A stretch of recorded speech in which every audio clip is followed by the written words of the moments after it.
Halo anak-anak, Assalamualaikum warahmatullahi wabarakatuh. Selamat bertemu kembali dalam pembelajaran IPS. Semoga kalian semua sehat dan tetap semangat mengikuti pembelajaran hari ini. Kali ini kita akan membahas materi saluran mobilitas sosial dan dampak mobilitas sosial terhadap kehidupan sosial budaya. Adapun tujuan pembelajaran setelah mengikuti, siswa mampu mengidentifikasi saluran-saluran mobilitas sosial dan menganalisis mobilitas sosial. Anak-anak, pada pertemuan sebelumnya kita telah membahas pengertian mobilitas sosial. Coba ada yang masih ingat apa itu mobilitas sosial? Baik, mobilitas sosial adalah perpindahan posisi seseorang atau sekelompok orang dari lapisan yang satu ke lapisan yang lain. Adapun anak-anak, kalian tentu berpikir bagaimana mobilitas bisa terjadi.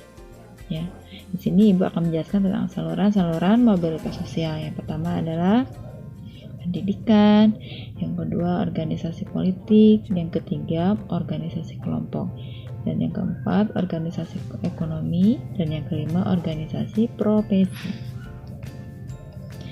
Nah, di sini ada 4 saluran, yaitu yang pertama pendidikan, saluran-saluran mobilitas sosial, yang kedua adalah organisasi ekonomi, yang ketiga organisasi profesi, yang keempat yaitu organisasi politik.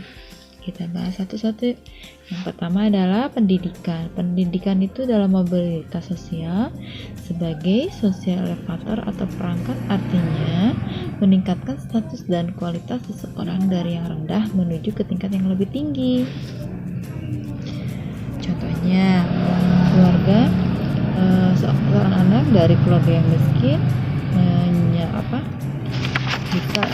bisa kuliah, ya, bisa sampai sarjana, kemudian bisa sukses menjadi pengusaha. Nah, itu adalah tanda-tandanya berhasil menjadi pedagang secara otomatis dengan keilmuannya, dengan pengetahuannya.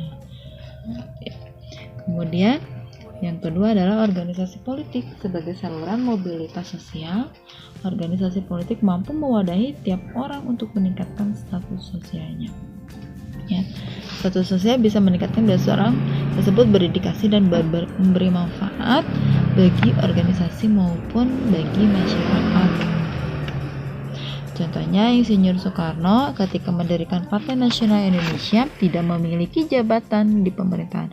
Namun melalui perjuangan politiknya, Soekarno semakin dikenal rakyat dan penjajahan, sehingga pada saat kemerdekaan Soekarno dipilih menjadi Presiden Republik Indonesia.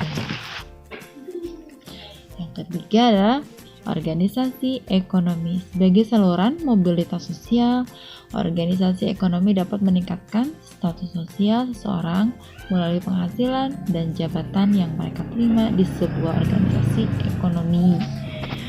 Nah, contohnya